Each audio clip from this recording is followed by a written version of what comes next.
rápido e devagar. O psicólogo e vencedor do Prêmio Nobel em Economia, Daniel Kahneman, explica o funcionamento da nossa mente e como os dois sistemas que dirigem nossos pensamentos funcionam. O sistema 1 é rápido, intuitivo e emocional. Já o sistema 2 é lento e mais lógico. Segundo a obra, entender como essas duas formas de pensar funcionam pode nos ajudar a tomar boas decisões pessoais e profissionais. O autor revela onde devemos ou não confiar em nossa intuição e como podemos nos beneficiar dos pensamentos lentos ou rápidos. Ele nos mostra como nossas escolhas são feitas e como podemos fazer as decisões serem mais conscientes. Os dois sistemas que controlam nossas atividades mentais. Nossas atividades mentais são controladas por dois sistemas diferentes, o intuitivo, sistema 1, e o racional, sistema 2. O sistema intuitivo é rápido e produz respostas quase instantâneas. Já o segundo sistema é programado para pensar, analisar, avaliar e então responder. É normal acreditar que nossas decisões são direcionadas pelo sistema racional, mas a verdade é que o sistema intuitivo, que é praticamente involuntário, é a base para a maioria das nossas decisões, mesmo aquelas que tomamos utilizando o sistema racional. O sistema 1 é o pensamento involuntário, que tira conclusões utilizando o conhecimento relevante. Por exemplo, quando você vê a operação 3 vezes 3 em um quadro, automaticamente pensa na resposta correta.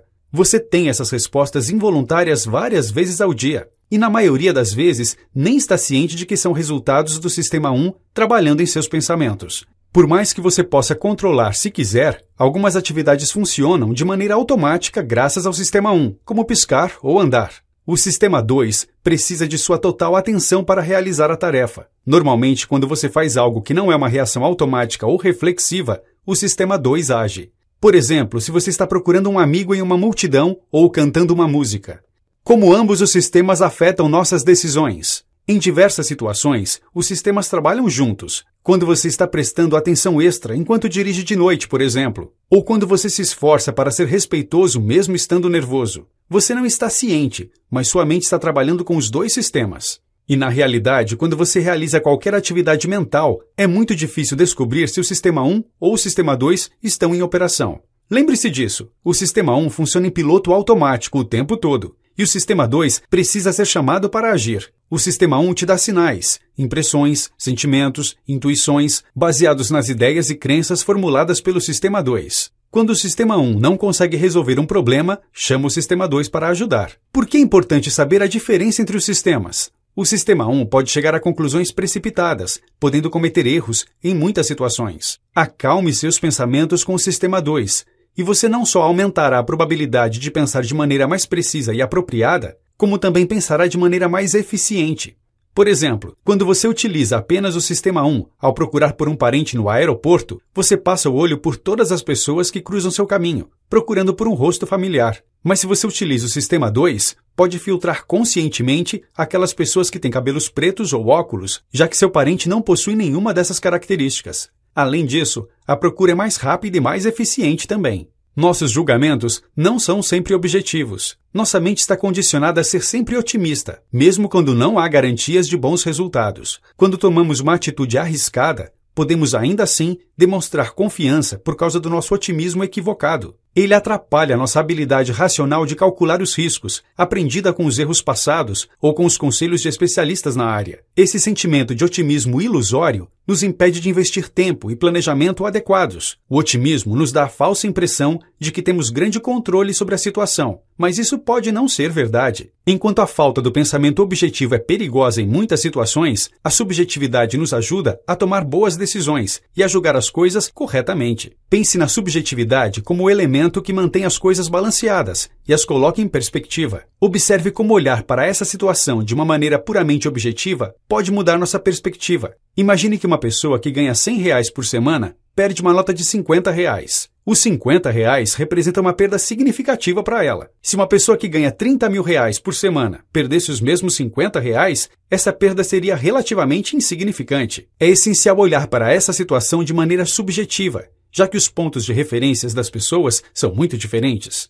O que você precisa aprender é que a lógica e os fatos puros nem sempre devem ser utilizados para chegar a conclusões ou julgamentos. As circunstâncias de uma pessoa, seu estado de espírito e outros fatores também devem ser considerados. As influências externas podem impactar nossas escolhas e julgamentos. Influências externas impactam de maneira significativa nossos julgamentos e escolhas, mesmo que não tenhamos consciência disso. Nossa mente responde a situações com base em nossas experiências anteriores. Por exemplo, você provavelmente pensa que fez um bom negócio comprando um produto que baixou de 40 para 35 reais. No entanto, você não acharia que os 35 reais eram um bom negócio se você visse o mesmo produto vendido a 30 reais.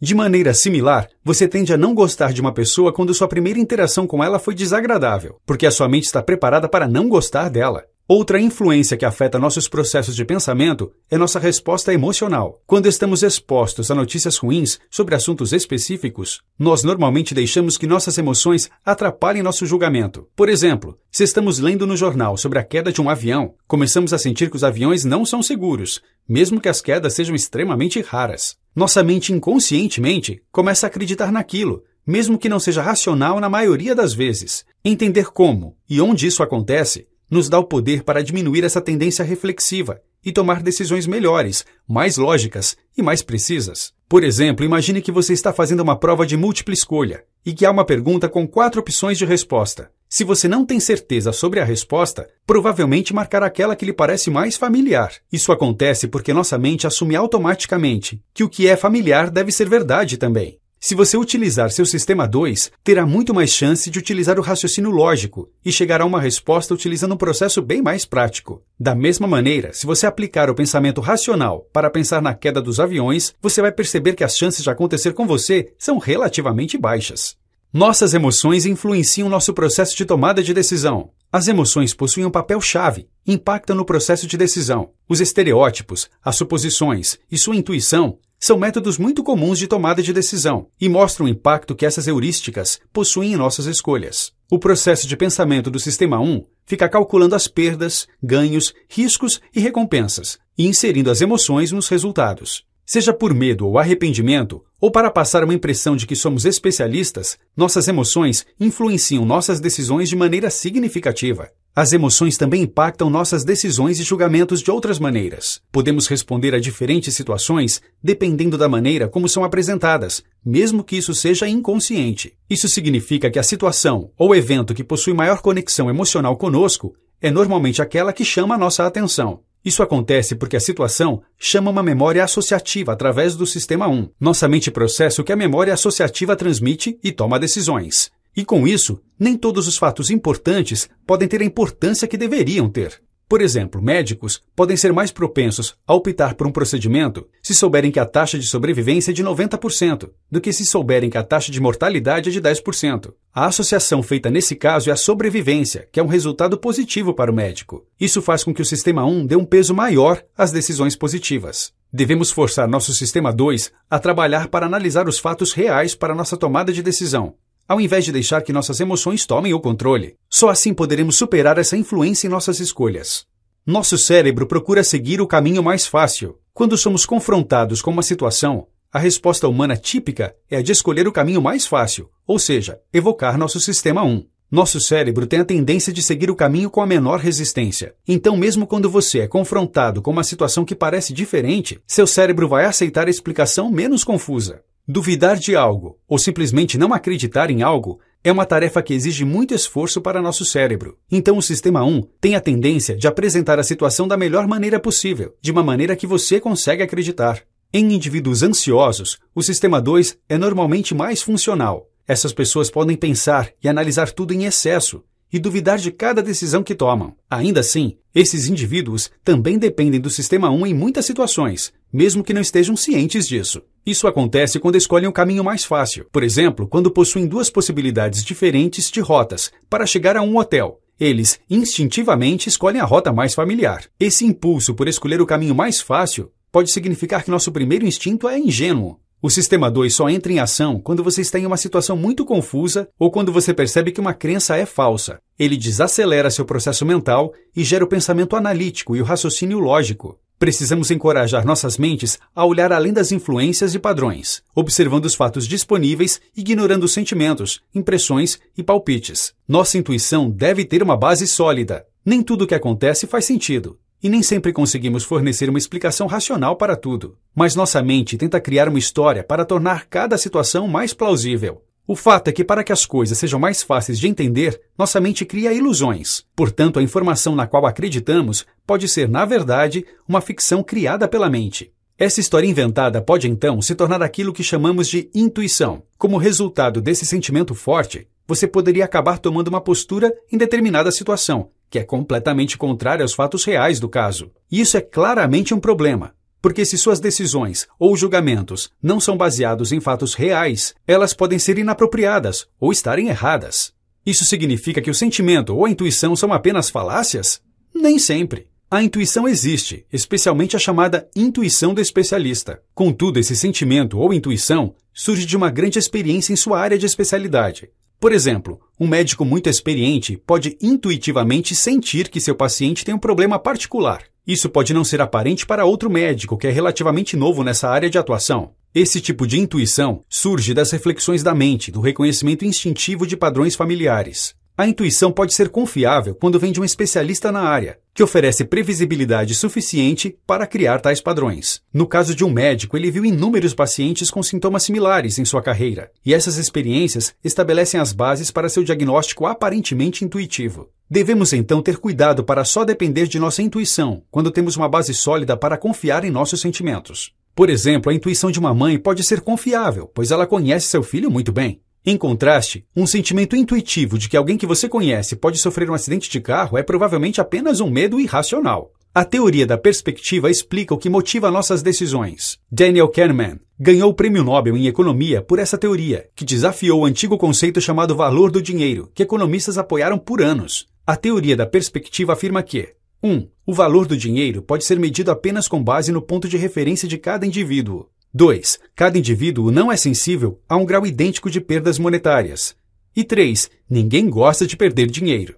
Graças ao nosso sistema 1 de resposta, o medo de perder dinheiro supera a satisfação de ganhar dinheiro praticamente todas as vezes. Isso induz nossa mente a deixar passar grandes oportunidades porque somos contrários à perspectiva da perda. Essa é a razão pela qual o investidor pode hesitar em vender ações, mesmo sendo evidente que o preço está caindo. Sua aversão às perdas impede que ele venda quando o preço cai abaixo do valor pelo qual ele originalmente pagou pela ação, deixando o preço cair ainda mais até que o investimento esteja verdadeiramente no vermelho. Outra demonstração dessa aversão às perdas é o efeito dos recursos, que diz que humanos atribuem mais valor para coisas simplesmente porque nós as possuímos. Nós acrescentamos um valor fictício para as coisas que já possuímos, pois quando precisamos vendê-las, tendemos a procurar por um valor que é bem maior do que o verdadeiro. Por exemplo, se você estivesse tentando vender um relógio antigo que pertenceu a seu pai, o preço que você esperaria por ele poderia ser bem maior do que quanto um comprador justo estaria disposto a pagar. Você inconscientemente adiciona um valor fictício para o valor real do relógio, por causa de seu apego a ele e pela associação que ele tem com seu pai.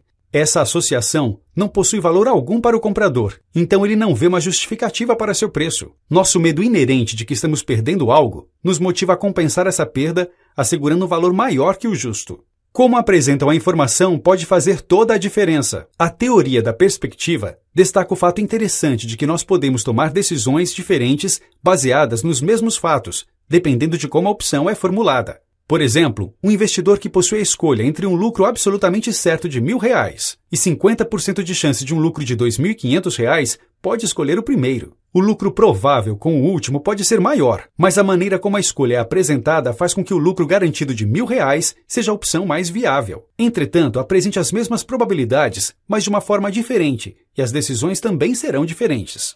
Quando o mesmo investidor possui a escolha de uma perda definitiva de R$1.000 contra uma chance de 50% de que não perca nada, ou de que uma perda de R$2.500 ocorra, escolher o último demonstra maior comportamento de risco quando comparado com o exemplo anterior. A teoria da perspectiva defende que o processo de decisão aconteça em dois estágios, edição e avaliação. O estágio de edição ocorre quando as possibilidades são analisadas, e é aqui que a apresentação pode ter um enorme impacto. O estágio de avaliação acontece quando escolhemos a possibilidade que oferece o valor máximo, mas tenha em mente que esse valor é determinado pela perda ou pelo ganho, que precisarão ser levados em consideração muito mais que o resultado final da decisão. Isso ocorre porque, como vimos anteriormente, nossa resposta do Sistema 1 possui uma forte aversão às perdas financeiras. De fato, essa aversão às perdas é tipicamente mais forte que a atração que possuímos por oportunidades de lucro. Podemos evitar tomar uma decisão que irá claramente resultar em uma perda, mesmo que seja igualmente evidente que a procrastinação provocará resultados ainda menos favoráveis para nós. Como você enxerga as coisas e situações faz toda a diferença. Quando te fazem uma pergunta que engloba um grande número de outras questões, seu cérebro tende a utilizar a visão panorâmica. Para tornar as coisas mais fáceis, ela foca em uma questão específica, ou ajusta a pergunta para focar em um aspecto singular, um período de tempo ou em um incidente. Isso pode significantemente enviesar a resposta que você dá, ou a maneira com a qual você entende a pergunta. A tendência do cérebro de trocar para a visão panorâmica pode ser vista também na maneira com a qual abordamos nossa vida no dia a dia. O cérebro tende a focar naquilo que queremos e onde esperamos estar no futuro.